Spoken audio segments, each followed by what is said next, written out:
Firman Tuhan pada hari ini berbicara tentang Yesus Tuhan yang berkuasa. Sama-sama katakan dengan saya, Yesus saya.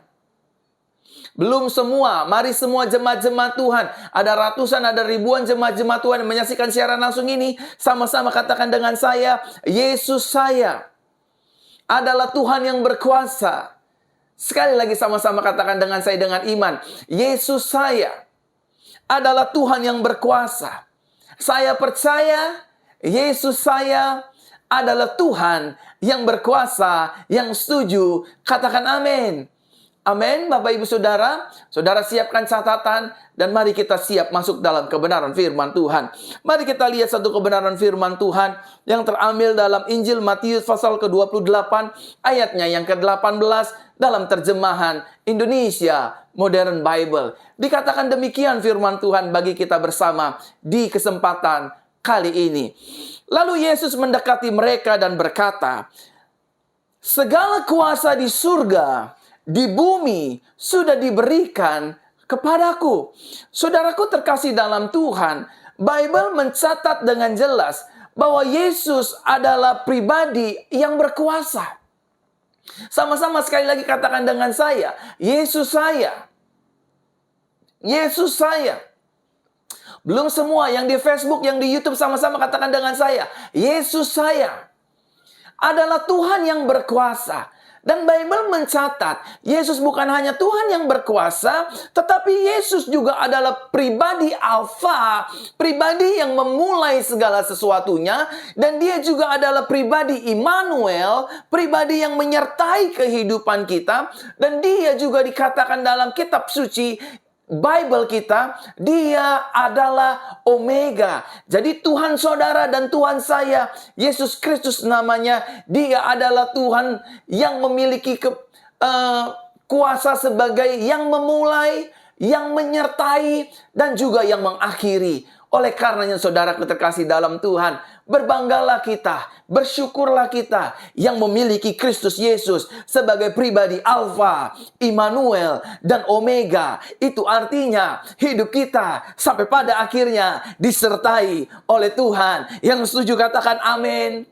Amin. Saudara dan saya, setiap hari rumah tangga kita, bisnis kita, pelayanan kita, seluruh aspek kehidupan kita disertai oleh Tuhan. Dialah yang memulai rumah tangga kita. Dialah yang mempertemukan kita dengan pasangan hidup kita, dengan suami, dengan istri, dan mempersatukannya dalam pernikahan yang suci, yang kudus. Dialah yang memulai bisnis kita, pelayanan kita, studi sekolah kita, dan seluruh aspek kehidupan kita. Bukan hanya Yesus yang memulai sebagai pribadi Alfa, tapi Yesus juga menyertai langkah kaki kehidupan kita, rumah tangga kita, pelayanan kita, bisnis dagang usaha toko kita, dan seluruh aspek kehidupan kita. Sehingga kita dapat berkata, we never walk alone. Karena kita disertai oleh Yesus Kristus. Dia adalah Immanuel yang setia menyertai hidup saudara dan saya. Apapun musimnya, ketika kita dalam keadaan terpuruk, dia ada beserta dengan kita. Ketika kita sedang dalam masa proses-proses menjalani hidup hari-hari, dia ada beserta dengan kita. Dan ketika kita ada di dalam kemasyuran, kekayaan, kejayaan, Kristus Yesus pun ada di sana. Oleh karenanya, Yesus disebut Immanuel, yang berarti Tuhan beserta dengan kita. Sama-sama katakan dengan saya, hidup saya disertai oleh Tuhan. Amin. Sama-sama sekali lagi katakan dengan saya, hidup saya disertai oleh Tuhan. Dan kita bukan hanya dimulai oleh Yesus sebagai basic fondasi hidup kekristenan kita, tapi Yesus juga menyertai hidup kita. Dan yang terakhir, dia sebagai Omega. Dia yang akan mengakhiri segala sesuatunya. Oleh karena itu Bapak Ibu Saudara, jangan takut dengan keadaan yang sedang terjadi di hari-hari ini. Karena hidup kita ditentukan oleh pribadi Yesus. Dia yang memulai, dia yang menyertai, dan dia juga pribadi yang akan mengakhiri segala sesuatunya. Yang setuju, katakan amin. Nah saudaraku terkasih dalam Tuhan, Bible juga mencatat dengan jelas bahwa Yesus memiliki kuasa. Dan dia memiliki otoritas. Seluruh kuasa ada di dalam kehendaknya. Saudaraku terkasih dalam Tuhan, Yesus Kristus adalah pribadi yang berotoritas. Seluruh kuasa ada di dalam kehendaknya. Satu kali Bible mencatat dengan jelas, Yesus sedang lapar, Yesus melihat satu pohon yang bernama ara. Kali-kali, siapa tahu Yesus menemukan buah ara untuk dimakannya. Tetapi Bible mencatat dengan jelas, Yesus tidak menjumpai satupun buah ara di pohon tersebut. Yesus berkata, mulai hari ini engkau tidak akan berbuah lagi. Dan selanjutnya Bible mencatat dalam cerita ini, murid-muridnya melihat, guru, pohon ara yang engkau kutuk itu mengalami kematian, kekeringan, dan sudah tidak berbuah lagi.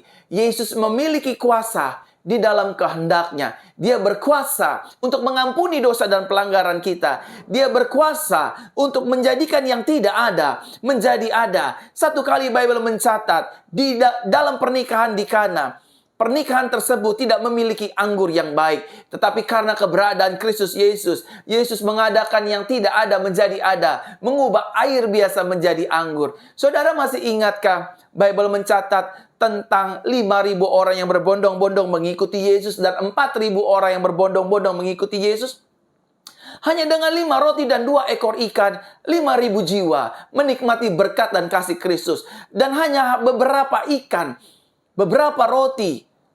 Saudara, apa yang terjadi? 4.000 orang pun menikmati berkat-berkat Yesus. Saudara ingat kisah Lazarus yang dikatakan dalam Bible, dia sudah sakit dan pada akhirnya Lazarus mati berhari-hari dan Yesus berkata, Lazarus bangkit keluarlah. Maka orang yang sudah mati beberapa hari bangkit dari kematiannya. Karena di dalam Yesus terdapat seluruh kuasa ada di dalam kehendaknya. Bible mencatat dengan jelas segala kuasa di surga dan di bumi sudah diberikannya kepada Yesus Kristus. Saudara sedang ada dalam situasi yang tepat, iman yang tepat, rasa percaya yang tepat kepada pribadi Tuhan Yesus Kristus. Sama-sama katakan dengan saya, Yesus saya hebat. Yesus saya besar. Yesus saya luar biasa. Amin. Bapak ibu saudaraku terkasih dalam Tuhan.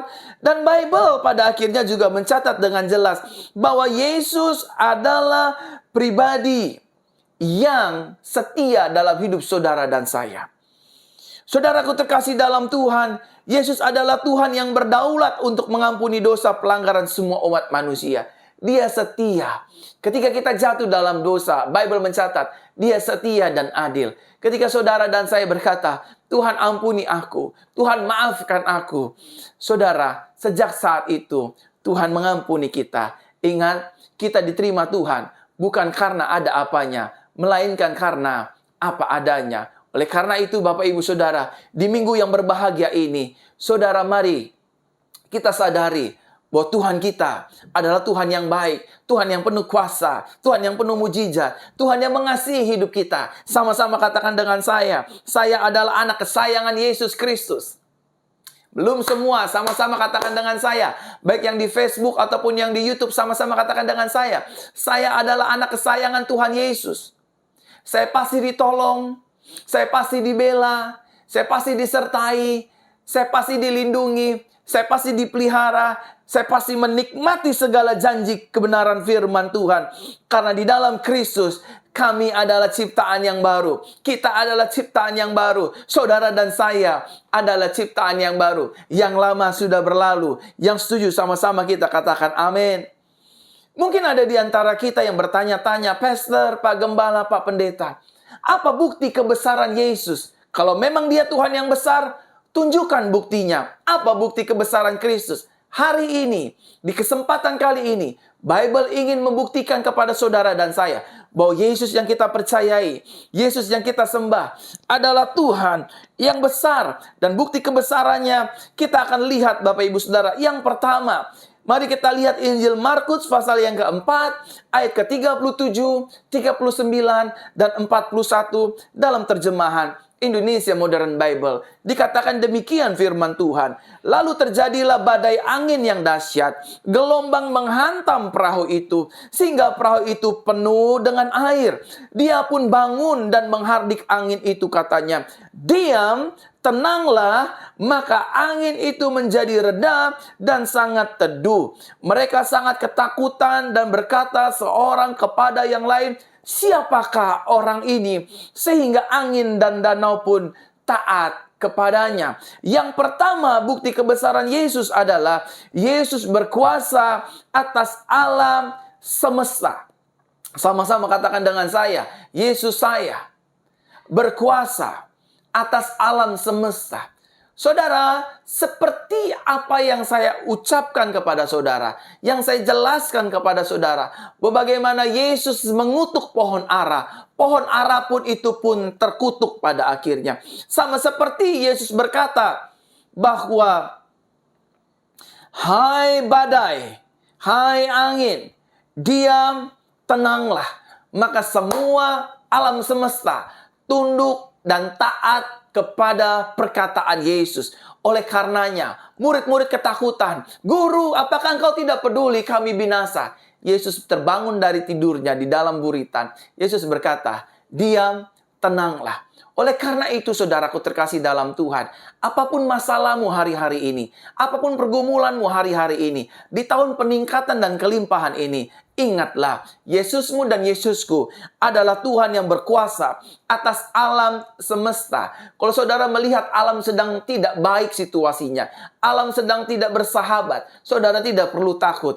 Karena Yesus yang kita sembah pun sama memberikan kuasanya kepada mulut saudara dan kepada mulut saya. Satu kali, Bapak Ibu Saudaraku terkasih dalam Tuhan, saya masih ingat waktu itu saya ingin pergi ke salah satu tempat. Dan keadaannya pada saat itu memang hujan dan hujannya deras. Saya hanya berkata kepada Tuhan Yesus, "Tuhan, kiranya Tuhan dengar doaku. Biarlah hujan ini berhenti dan saya boleh pergi ke tempat kemana saya menuju tempat tersebut." Saudara, waktu saya berkata amin, saudara, hujan itu berhenti. Dan satu kali lagi saya ingin bersaksi. Satu kali saya sedang ingin memimpin KKR kesembuhan di salah satu tempat di daerah Bengkulu. Saudara, apa yang terjadi? Panitia berkata, "Pak, ini hujan, pasti jemaat banyak yang tidak hadir karena hujan dan lain sebagainya." Panitia berkata itu jam 4.45 sore, jam 4.45 sore. Dan saya mendengar dan saya berkata, jam 18.00 hujan ini pasti berhenti. Saudara, apa yang terjadi? 18.00 hujan itu berhenti. Dan kita ibadah pukul 7, pukul 19.00. Dan semua hujan berhenti, termasuk rintikannya pun berhenti. Saudara, kuasa yang Yesus miliki juga saudara dan saya miliki. Kalau saudara berkata kepada alam ini, "Berhenti, diam, tenanglah," maka alam pun akan tunduk dan taat di dalam nama Yesus. Karena firman Tuhan jelas berkata, nama Yesus berkuasa di sorga, di bumi, dan di bawah bumi. Yang kedua, Bapak Ibu Saudaraku terkasih dalam Tuhan, bukti kebesaran Yesus. Mari kita lihat dalam Filipi pasal kedua, ayat ke-19 sampai dengan ayatnya yang ke-10. Dikatakan demikian Filipi pasal kedua, mulai dari ayat ke-9 sampai dengan ayatnya yang ke-10. "Karena itulah Elohim sangat meninggikan dia dan memberikan kepadanya nama di atas segala nama, supaya dalam nama Yesus bertekuk lutut segala yang di surga, di bumi, dan di bawah bumi." Bukti kebesaran Yesus yang kedua adalah bahwa namanya berkuasa di sorga, di bumi, dan di bawah bumi. Satu kali saya teringat dengan pujian yang berkata demikian. Hanya nama Yesus, hanya nama Yesus, hanya nama Yesus, berikanku kepastian.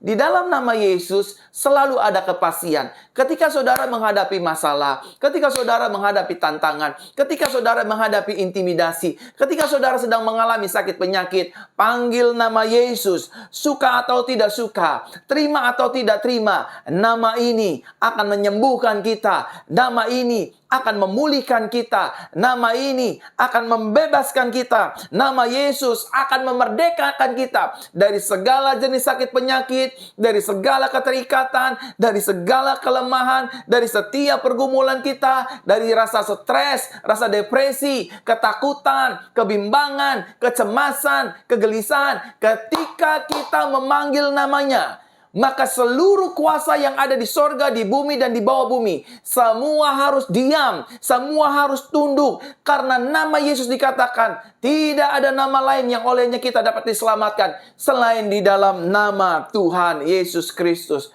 Saudaraku terkasih dalam Tuhan, saya ingin menceritakan kesaksian saya buat Bapak Ibu Saudara. Satu kali saya sedang berjalan dengan rekan pendeta saya di salah satu jalan tol, Bapak Ibu Saudara. Dan ketika kita sedang berjalan ngobrol-ngobrol seperti biasa, tiba-tiba di depan mobil kami ada satu mobil yang melindas kayu balok yang panjang.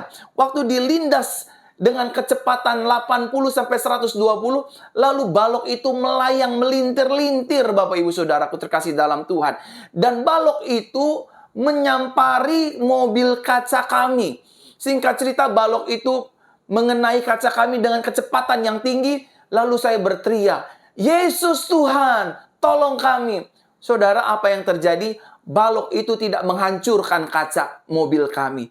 Hanya retak sedikit saja, Bapak Ibu Saudara. Dan kami selamat dari kecelakaan naas. Saudara, saya sangat bersyukur memiliki Tuhan yang memiliki nama yang penuh dengan kuasa. Nama di atas segala nama, Yesus Kristus namanya. Kalau hari ini saudara sedang sakit, saudara bilang sama penyakit saudara, dalam nama Yesus, saya pasti sembuh. Kalau saudara sedang bergumul, dalam nama Yesus, pergumulan saya pasti diselesaikan. Kalau saudara hari-hari ini sedang menghadapi tekanan kehidupan, pergumulan, bilang sama Tuhan, dalam nama Tuhan Yesus, saya pasti ditolong, saya pasti dibela, saya pasti disertai, saya pasti melihat mujizat dan pertolongan Tuhan dalam kehidupan saya setiap hari. Yang setuju katakan amin. Apa masalah saudara hari-hari ini? Bilang dalam nama Yesus, masalahku pasti selesai. Satu kali saudaraku, Bible mencatat ada seorang yang lumpuh selama 38 tahun. Tidak bisa berjalan. Saudara, mereka bertemu dengan Simon Petrus dan juga Yohanes. Mereka berkata, emas dan perak tidak ada padaku, tetapi apa yang kumiliki. Demi nama Yesus orang Nazaret itu, bangkit, berdirilah dan berjalanlah.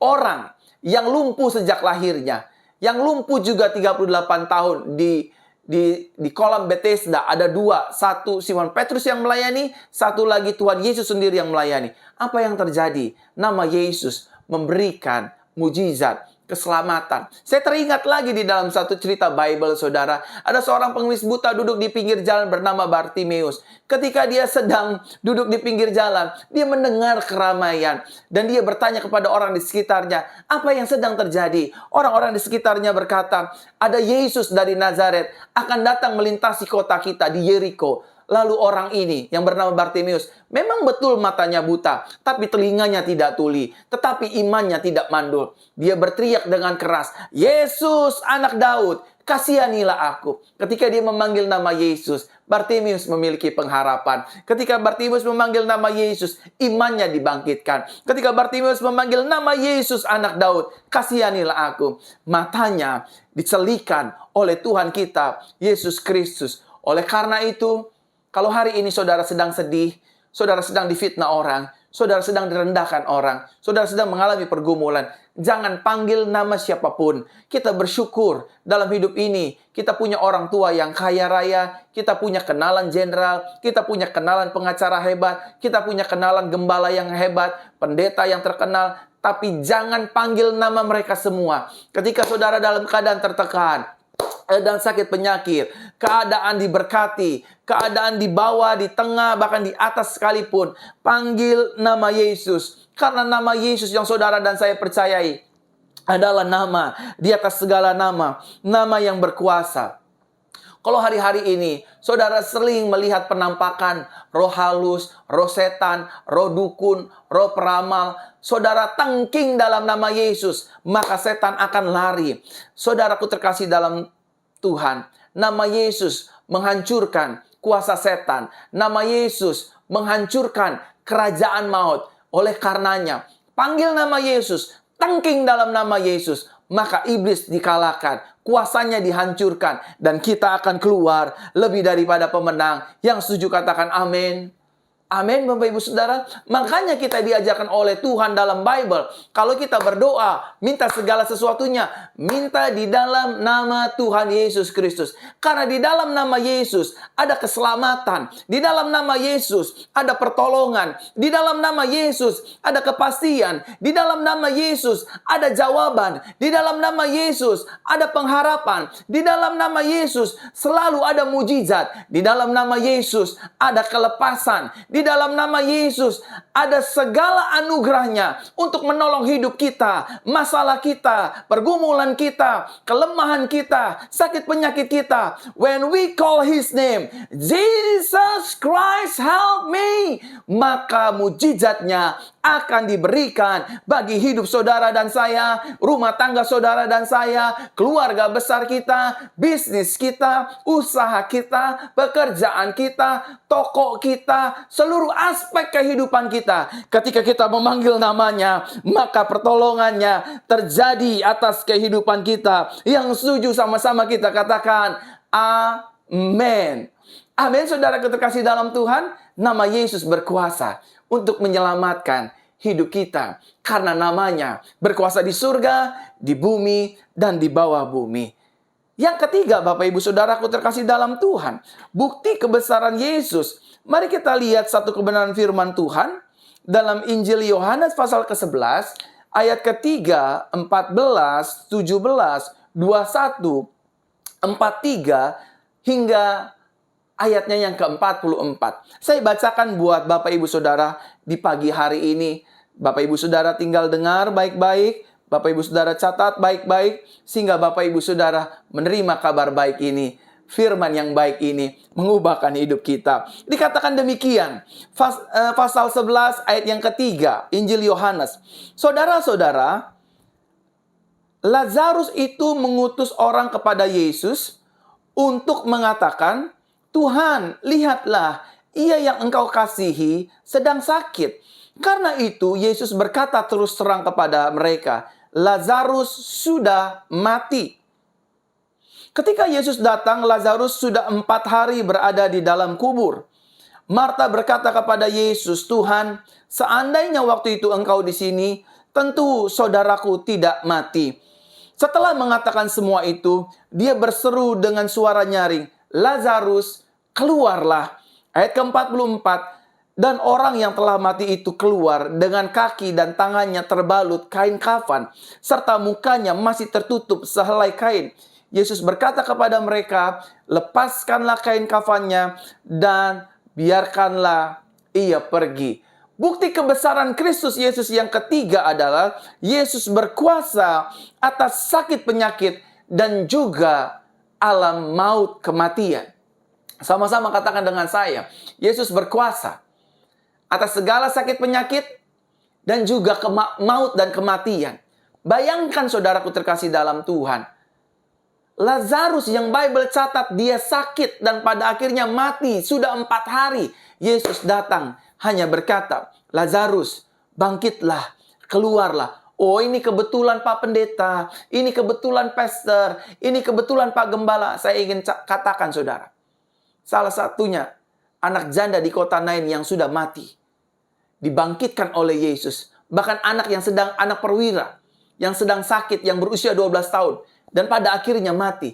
Yesus berkata, Talita kumi, bangunlah, bangkitlah, dan anak ini bangkit. Saudaraku terkasih dalam Tuhan, kalau kematian saja dia kalahkan, kalau sakit penyakit saja dia kalahkan, maka seluruh aspek kehidupan kita, dia akan tolong, dia akan bela, dia akan selesaikan, dia akan buka jalan, bahkan dia akan mengangkat setiap pergumulan kita. Hari ini apa yang menjadi pergumulanmu? Sakit penyakit, kelemahan tubuh, kekurangan ekonomi, kesulitan ekonomi, sulit punya anak, dan lain sebagainya. Dengar baik pesan firman Tuhan pagi hari ini lewat ibadah ini. Kalau kematian saja dia kalahkan, kalau maut saja dia tundukkan, sakit penyakit dia sembuhkan, maka masalah demi masalah kita pasti dia juga akan selesaikan. Sama-sama katakan dengan saya, masalah saya pasti diselesaikan Yesus. Yesus pasti menolong hidup saya.